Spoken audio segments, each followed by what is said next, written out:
The advice was right. You followed it to the letter, you did what it said, and the plant in front of you ignored every word of it. 3 years of feeding a shrub that never flowered, or cutting one back in March and getting nothing but leaves until frost.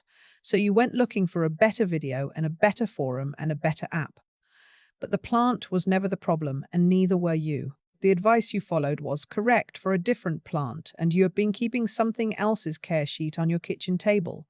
That is the entire mistake, and it turns out to be more common than anybody admits, myself included. 30-odd years designing perennial borders, and I still keep a list of the plants I have confidently misnamed in front of clients. Some of them are on this list. So what follows is 7 mistaken identities, each one built as a field test. You can walk outside and run in under a minute, and each one ending with what the wrong name has been costing you in blooms. Bring a hand lens if you have one, but your eyes will do. Number 1. The snowball bush that was never a snowball bush. Stand in front of it in your mind. A shrub with round white flower heads, big as a softball or bigger, opening a pale lime green in the bud and aging to a clean white, heavy enough that the branches bend under them after rain. You bought it as a snowball bush. The tag might even have said so. The trouble is that 2 unrelated plants get sold under that name, and they are not cousins, they are not even in the same family. One is a viburnum, either the Chinese snowball, Viburnum macrocephalum, which I say as num macro sef lum, or the older European snowball, Viburnum opulus roseum, opulus. The other is the smooth hydrangea called Annabelle. From 20 feet away in June, I have mixed them up myself on a job with the client standing beside me. You have probably seen the sniff test recommended. Put your nose in the flower, and if it smells sweet, it is the viburnum. Please do not rely on that. The Chinese snowball is scentless, or very nearly so, and the Annabelle is scentless too, so a nose full of nothing proves nothing at all. 3 tests do the job instead, and you can run all 3 from the driveway. First, the calendar. Snowball viburnums flower in spring, April into May in most of the country, and they are finished before the peonies peak. Annabelle opens in June and holds a display for up to 2 months, with its main flush in the heat of midsummer. If the round white heads are out while the tulips are still going, it is a viburnum. If they are out with the daylilies, it is the hydrangea. Second, the tape measure. Chinese snowball is a big shrub, 12 to 20 feet, a plant that wants a corner of its own. European snowball runs 10 to 12 feet with 3 lobe leaves shaped like a maple leaf and heads about 3 inches across. Annabelle stays 3 to 5 feet tall, a rounded mound you can see over, and the heads on a happy plant run 8 to 12 inches, dinner plate size, which is exactly why they flop. A round white head the size of your head on a shrub, the height of your hip, is a hydrangea, every time. Third, the map.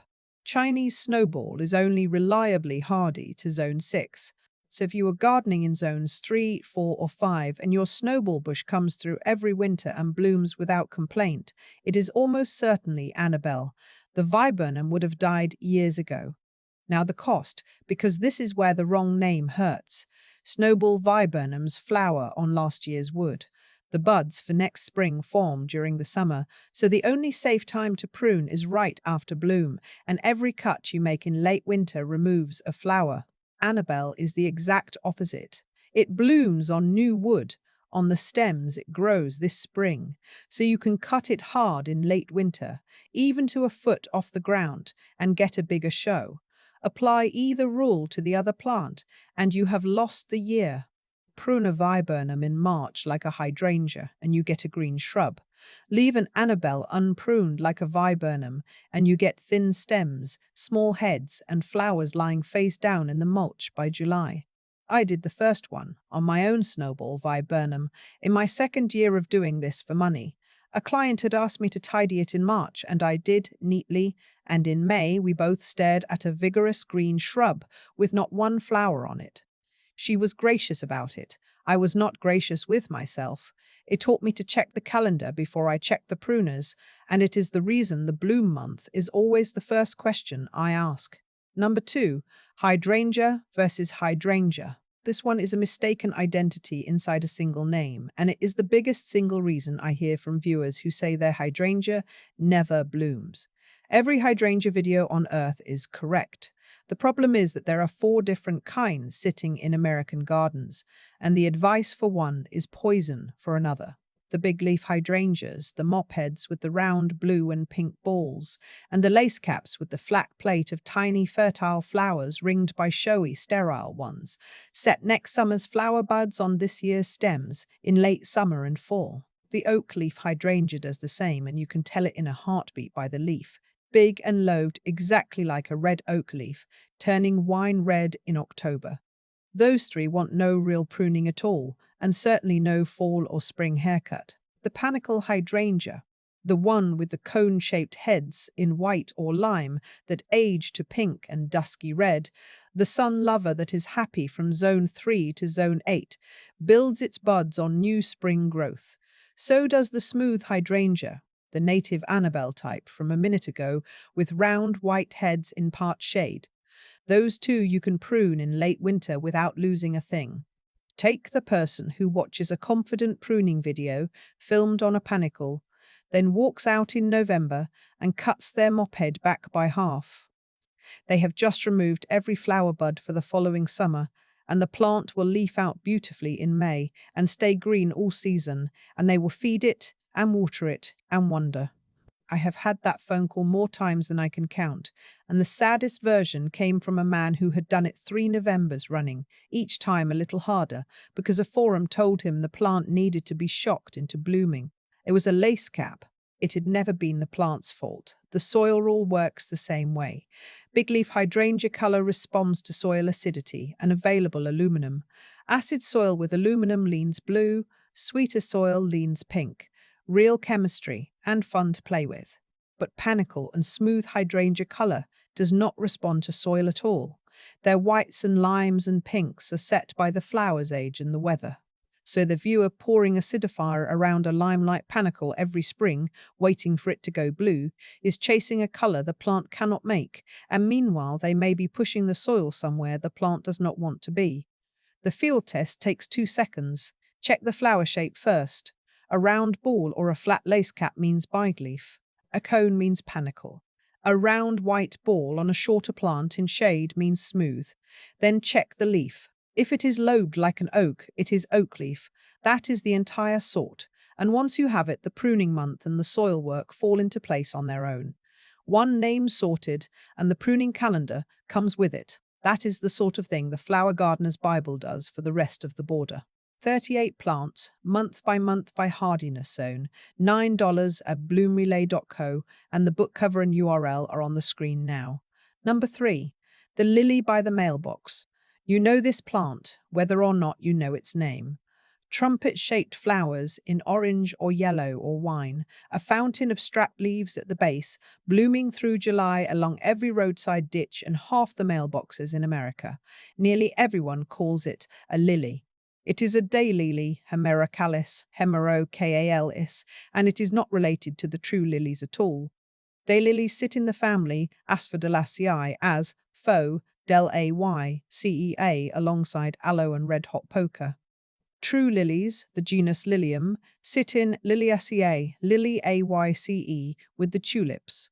The name Hemerocalis is Greek for beautiful for a day, and it is literal. Each daylily flower opens at dawn and is finished by nightfall. A true lily bloom holds for days, often a week or more, which is why they cut so well and daylilies do not. Bloom timing helps too. Daylilies run from June into August, with a few reblooming types stretching into September. 1 flower per day per scape. Asiatic lilies open in June. Orientals and the trumpet types carry into July and August, and the single stem might hold a dozen flowers open at once for a week. The field test is a hand and a stalk. Run your fingers up the flower stem from the ground. On a daylily, the stem, which is properly called a scape, is bare. All the leaves sit in a grassy fan at ground level, and the stalk rises out of that fan, carrying nothing but buds. On a true lily, the stem carries leaves along its entire length, walled or scattered, right up to the flowers, and if you dig at the base you find a scaly bulb, like a loose artichoke. A daylily has no bulb. It grows from a crown of thick, fleshy roots, some of them swollen like little tubers. That difference is the care difference. A daylily is divided like any perennial. Lift the clump with a fork in late summer or early spring, pull the fans apart, replant. A lily is a bulb. You plant it deep in fall, you leave the stem to feed the bulb after bloom, and you move it as a bulb, not as a clump. I once watched a client fork up her lilies to divide them because a video told her daylilies were easy to split. She was right about daylilies. The lilies survived, but only because she stopped when the fork struck something that looked like a fat garlic bulb and rang her up instead. Now the myth I have to correct, because I have heard it repeated by people who should know better, and I have believed it myself. The story goes that true lilies are deadly to cats, but daylilies are safe. That is false, and it is dangerous. Both lilium and hemerocalis cause acute kidney failure in cats, and every part of the plant does it. The leaves, the petals, the pollen, a cat brushes off its coat, even the water in a vase. The Food and Drug Administration names both in its warning to cat owners, and so does the Animal Poison Control Center, run by the American Society for the Prevention of Cruelty to Animals. If you have a cat and a daylily bed, that is a real risk, and the phrase "only a daylily" should never come out of your mouth about it. Dogs, for what it is worth, get an upset stomach at worst. Cats can die within days.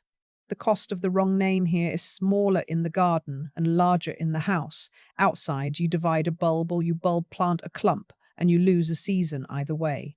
Inside, you assume safety that does not exist. Number 4. Larkspur versus Delphinium. Both are tall spires of blue, purple, and white in the buttercup family, Ranunculaceae, Q. Laceae. Both are gorgeous at the back of a border, and both get called larkspur, which is the root of the entire mess. Garden delphiniums are perennial hybrids of Delphinium elatum, Laa. They form a clump with a woody base that comes back for several years, and they throw tall, dense, single spikes packed tight with florets on a plant that can top 5 feet and needs staking. The leaves are palmate, cut like a hand with the fingers spread. The field test is inside the floret. Look into the center of one. A delphinium has a little cluster of separate small petals in the middle, in a contrasting color that gardeners call the bee. Annual larkspur, Consolida ajacis, con sol, it da jacis, which some references still file under delphinium, is a cool season annual, 1 to 3 feet tall, with feathery, finely cut foliage, more like a cosmos or a fennel leaf than a hand, and looser, branching spikes rather than one great pillar. In the center of the floret, you find one fused petal, not a cluster. It sets seed, browns off, and dies at the end of the season, and the only way it returns is by seeding itself into your gravel path. Timing separates them as well. Larkspur sown in fall or very early spring blooms from May into June and is finished when the heat arrives. Delphinium peaks in June, and if you cut the spent spikes down to the base, you often get a shorter second flush in September. The cost runs both directions. Plant larkspur from a 6-pack expecting a perennial, and next spring you have bare soil where the spires stood, and you decide you killed it, and you may never try a delphinium at all. Sow delphinium seed in spring, expecting the annual show you saw in somebody's video, and you wait, because most delphinium seedlings spend the first year making a rosette and a root, and the tall spikes come the second summer. I have done that one. I stood in front of a row of healthy little rosettes in August, sure that I had bought a bad packet. If you're still with me, hit subscribe. There is a new episode on permanent border plants and the mistakes I have made with them every week, and it is 9 or 10 minutes I would like to keep having with you. Number 5. Calibrachoa versus Petunia. Now to a container plant, because containers are where I see this one every single summer. Small trumpet flowers by the hundred, in every color the petunia never managed, spilling from a hanging basket. The tag says million bells, or trailing petunia, or mini petunia. It is Calibrachoa, Calibra, Koh, and it is not a petunia at all, though it does a convincing impression of one. Both are nightshade family. Both come from South America, and for a long time botanists did keep them together. But in 1985, the split into its own genus was made on the strength of the chromosomes. Calibrachoa carries 18, Petunia carries 14, and plants with different counts do not cross in the ordinary way. The little basket flower has a genus and a temperament of its own. 3 field tests. First, the ruler. A Petunia bloom runs 2 to 4 inches across. A Calibrachoa bloom is about an inch. Second, your fingertips. Petunia leaves and stems are sticky, tacky enough to hold dust and the odd gnat. Calibrachoa is not. Third, the housekeeping and the calendar. Both bloom from the last frost to the first, but a Calibrachoa in a hot July will often stall for a week or two before it comes roaring back, where a Petunia just stretches. Petunias want deadheading, or they go seedy and leggy. Calibrachoa is self-cleaning, it drops its spent flowers on its own, and if you have never had to pinch a dead bloom off your basket, that is your answer. The care difference is where the cost lands. Calibrachoa is a heavier feeder than Petunia and it wants acidic soil, somewhere around 5.4 to 5.8 on the pH scale, where a Petunia is happy anywhere from 6 to 7 in ordinary bagged potting mix, especially if you water with hard water. The pH creeps up, iron locks out, and the newest leaves go yellow between green veins. The plant is not thirsty.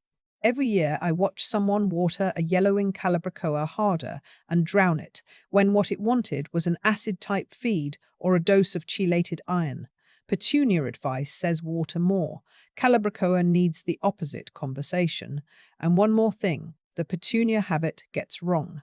Almost all Calibrachoa is sold as rooted cuttings, and it does not come true from seed. So saving seed off your basket for next year, the way your grandmother saved Petunia seed, will hand you a disappointment. Number 6. The Peony and Its Lookalikes. The peony gets misidentified in both directions, and both are expensive. Hold the real thing in mind first. A herbaceous peony is a long-lived perennial, decades long, growing from thick, fleshy roots that want a hard winter chill to bloom well. It flowers late spring into early summer, one big flush, often fragrant with blooms 4 to 8 inches across, some old doubles, closer to 10, on stems that lean under the weight after rain. Open a single or semi-double, and you find a big feathery boss of yellow stamens in the middle. The leaves are deep green, divided, and glossy. Now the imposters, the Persian buttercup, ranunculus, ranunculus, is the one that fools more gardeners than any other, especially at the florist and in the online seed ads. It looks like a peony that has been ironed. The bloom is smaller and flatter, the petals layered tight like tissue paper, with a modest dark center rather than that feathery boss. It grows from a corm, a claw-shaped little thing. It blooms earlier in spring, it wants drier, sharply drained soil, and in cold climates it is treated as an annual, lifted or replaced. Plant a ranunculus and give it peony care, deep, rich, damp soil and a heavy mulch for winter, and you have rotted a corm. The garden rose fools people the other way. Some of the modern English types make full, cupped, peony-shaped blooms, but run your hand down the stem and you find thorns on a woody cane, and it flowers again in September, which no peony ever did.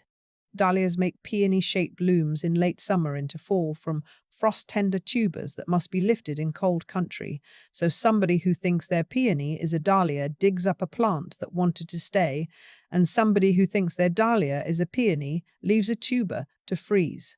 And camellias, the evergreen shrubs with the glossy leaves that bloom in winter and very early spring in the south and the coastal northwest, get called peonies by visitors from cold country every winter.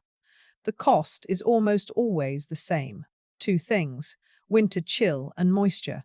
Give the wrong plant the peony's winter, or the peony the ranunculus's dry bed, and you lose the plant itself, and not merely the season. Number 7. The plant that does not exist. I want to end the 7 with the one that is costing gardeners real money in a way the other 6 never could, because it is a mistaken identity of a new kind. You are scrolling, and there it is, a hosta with leaves, striped in electric pink and turquoise. a rose whose petals run through the rainbow like a paint chip card, an orchid with the face of a cat, a sunflower shaped like a teddy bear in purple.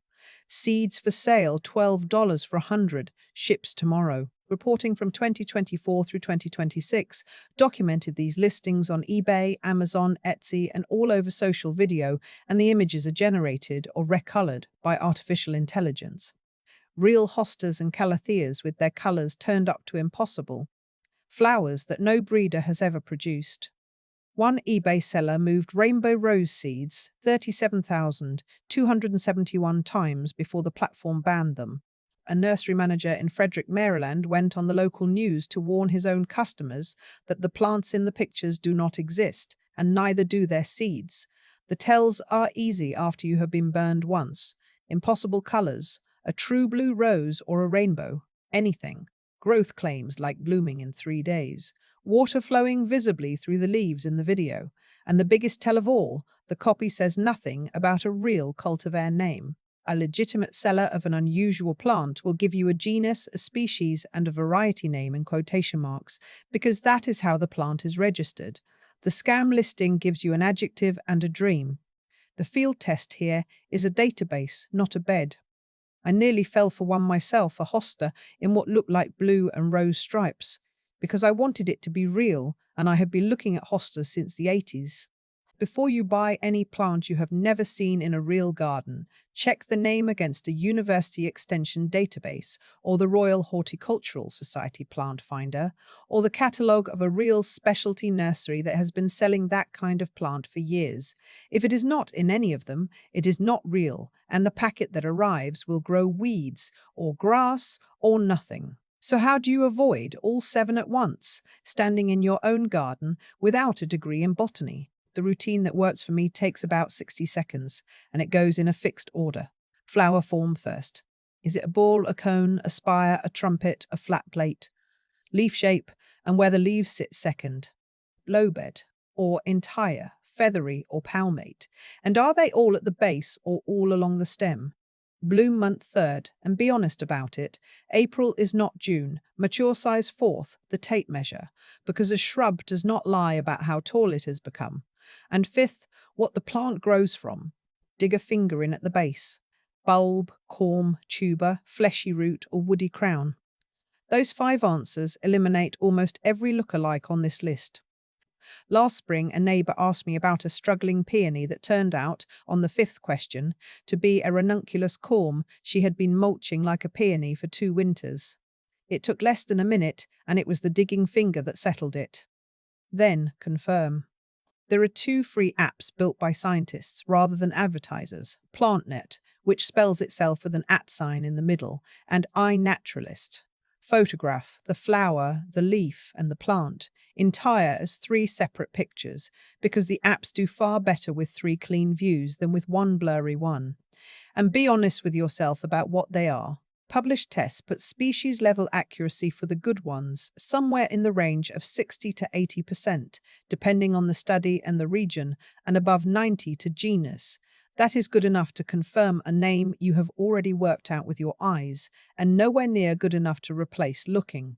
Use them the way you use a second opinion after you have formed your own. The honest ledger, then, what a correct name gives back, is real, and there is a lot of it. The right pruning month, so the viburnum keeps its buds and the Annabelle gets its hard cut. The right soil work, so you stop pouring acid on a plant that cannot go blue and start feeding iron to the basket that can. A feed matched to the plant.